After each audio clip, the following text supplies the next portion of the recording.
Mesdemoiselles et messieurs, bonjour et bienvenue sur Contact Pro Live.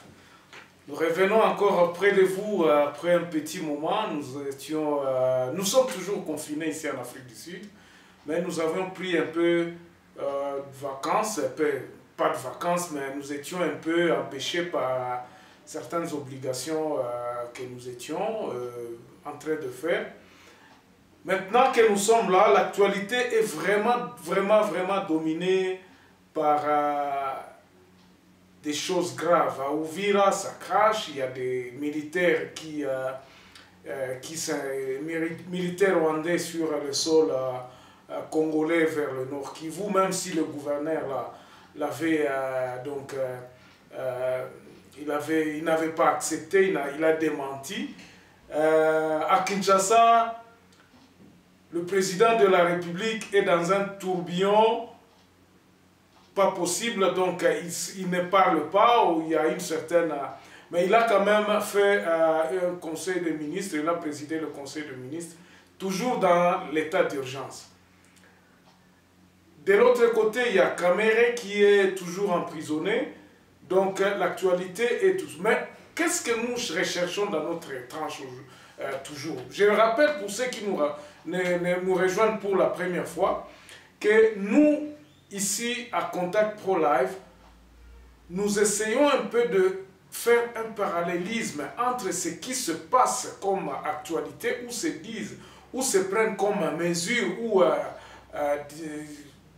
toutes les choses, dans l'actualité, nous décelons de faits, et puis nous essayons un peu de le justifier par rapport à la Constitution. Donc nous analysons la Constitution, pas analyser, mais nous lisons la Constitution en essayant de voir si les actes qui sont dans l'actualité sont conformes à cette Constitution. Pourquoi ça? Parce que nous avons à la tête du pays des gens qui ont prôné l'état de droit.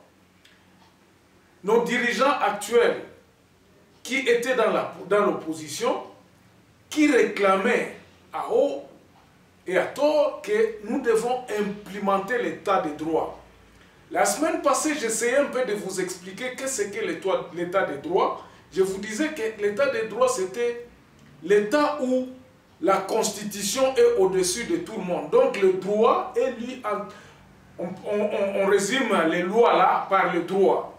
Et le droit, c'est la Constitution. Donc s'il y a un livre, il y a les textes qui sont au-dessus de tout le monde. Toute action du gouvernement, toute action de l'exécutif, toute action du judiciaire devra se conformer à cette Constitution. Donc, toutes les choses que nous allons avoir en République démocratique du Congo devraient être basées sur cette Constitution, cette loi constitutionnelle que nous prenons, qui dirige le pays, qui est au-dessus de tout le monde.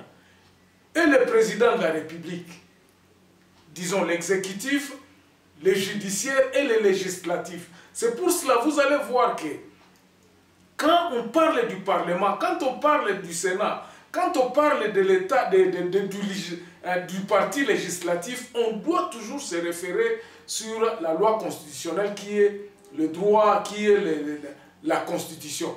Quand on va dans le judiciaire, on se réfère toujours à cette constitution, à cette loi, qui est le droit que nous prenons. Quand il y a l'exécutif, il doit faire tout dans l'exécution en conformément avec l'état des droits, avec la loi ou bien la constitution. Rien ne se fait au hasard, l'arbitraire est absolument exclu dans l'état des droits. Alors aujourd'hui, dans les deux tranches qui vont suivre, nous allons parler d'un fait qui montre qu'il y a deux forces qui sont en train de se tirer. Il y a la force des gens de cette classe politique qui est au pouvoir aujourd'hui, qui voudrait imposer absolument cet état de droit ou qui veulent appliquer cet état de droit. C'est-à-dire que cet état de droit doit être appliqué pour que tout le monde, tout citoyen congolais puisse se retrouver, qu'il n'y ait pas des gens qui sont au-dessus de la loi, qu'il n'y ait pas des gens qui sont comme des esclaves. Malgré que dans l'état de droit, il y a deux partis, il y a les gouvernants et les gouvernés. Tous comme dans le peuple, tous doivent respecter absolument cet état de droit. Alors, aujourd'hui, nous avions décelé quelques lacunes qui peuvent empêcher que cet état de droit puisse être implémenté. Il y a d'abord il y a la force statique qui ne veulent pas le changement. C'est cette force-là que nous pouvons déterminer ici des gens qui sont des conservateurs, qui voudraient que cet état de droit n'ait pas lieu. Dans cette classe-là, nous retrouvons les anciens dirigeants qui ont dirigé le pays, qui voudraient que le système actuel ne puisse pas changer. Et ils les combattent. Les mains noires interviennent dans des situations. Il y a une main noire qui est en train d'intervenir dans la situation, par exemple, de notre du directeur de cabinet qui est Kamere. Il y a une main noire dans cette... Vous allez entendre souvent qu'il y a une main noire, il y a une main noire. Cette main noire-là se trouve dans la catégorie des gens qui ne veulent pas à ce que l'état de droit puisse être implémenté. Alors, de l'autre côté, il y a les gens qui sont fervents de cet état de droit, qui essaient de se dire que non, nous allons appliquer cet état de droit-là. Mais maintenant, la politique intervient dans toutes choses. Quand on parle de la politique, c'est-à-dire la façon dont les gens s'y prennent pour exécuter un plan ou bien une décision. Quelle est la philosophie qui est derrière, par exemple, l'exécution d'une idéologie ou bien d'un plan, par exemple, pour les 100 jours, par exemple? Ce sont des tactiques. Et cette politique-là, ce sont des tactiques que les gens peuvent dire que non, bon, pour que moi je puisse implémenter cet état de droit, je vais élever la justice. Et pour élever la justice, je veux faire à ce que la justice puisse être indépendante. C'est-à-dire que les décisions que la justice prendront pour exercer leur travail en conformité avec la Constitution, le législatif ou l'exécutif n'interviendra pas. Maintenant, quand il y aura un problème et que ce problème-là demande à ce que l'exécutif puisse intervenir, il ne faut pas aussi que la justice puisse constituer un frein. Par exemple, aujourd'hui, nous allons voir par exemple qu'il y a beaucoup trop de gens qui sont poursuivis pour avoir fait des malversations financières. Quand c'est trop aussi, ça empêche aussi l'exécutif de travailler normalement. Il y aura les dirigeants qui auront toujours le temps, qui n'auront plus à travailler, ils seront toujours appelés à aller répondre aux invitations et leur morale, et puis ça les empêchera de travailler normalement. Est-ce que faudrait-il à ce que la justice puisse ralentir ces actes judiciaires poursuivant les gens qui ont fait des malversations financières? Parce qu'aujourd'hui, l'État doit continuer à travailler. L'État doit continuer à faire son travail. Et ce sont ces dirigeants-là que nous avons aujourd'hui que la justice est en train de poursuivre. Donc vous voyez qu'il y a à peu près un équilibre que le chef de l'État doit maintenir. Mais maintenant, aujourd'hui, il s'agit, nous nous retrouvons dans une situation où il y a un état d'urgence. Vous allez voir que le législatif a essayé un peu de combattre cet état d'urgence. Quelle était la machination qui était derrière afin que ce législatif puisse combattre cette décision du président de la République? Quelle était la motivation? C'est pour cela qu'on dit qu'il y a une main noire qui animait les législatifs à combattre les décisions du président de la République d'implémenter l'état d'urgence. C'est-à-dire quoi? Mabunda et Tambwe Mwamba ont dit et ont dénoncé que non. Ils sont passés par les médias en dénonçant que ce que le président avait pris comme mesure en état d'urgence était une fausseté, il brochait, il massacrait la Constitution. Donc il voulait avoir un congrès qui pourrait être légal. Le congrès pourrait être légal et puis, dans ce congrès-là, accuser le président de la République d'avoir brisé la Constitution. Donc, il allait faire ils allaient montrer au Congrès, parce qu'ils en avaient le pouvoir selon notre constitution, que non, le Congrès pouvait destituer le président de la République s'il y avait des faits graves, que le président avait fait une faute en proclamant cet état d'urgence parce qu'il n'avait pas respecté la Constitution. C'est une faute grave qui peut entraîner sa destitution.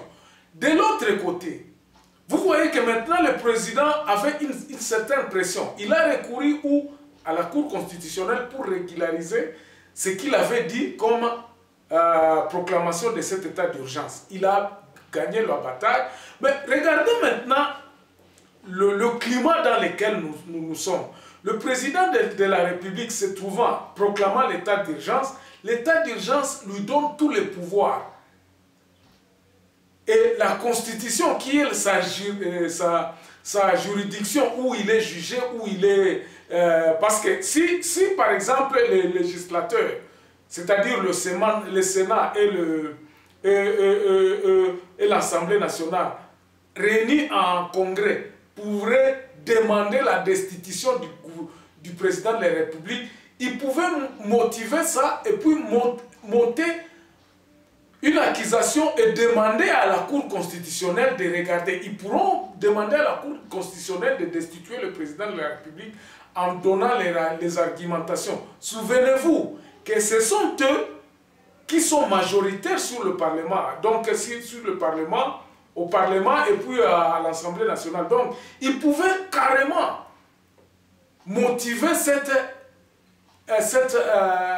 cette argumentation auprès de la Cour constitutionnelle pour que le président soit destitué aujourd'hui. Donc, le président de la République, en proclamant l'état d'urgence, il doit faire face à la guerre, parce que la guerre à l'Est n'est pas encore terminée. Il y a les catastrophes naturelles à Uvira qui est là. Il y a gérer l'état d'urgence, parce que l'état d'urgence, en principe, il y a beaucoup d'autres institutions qui cessent de travailler parce que tout devient maintenant à la présidence de la République qui gère maintenant le pays avec l'exécutif.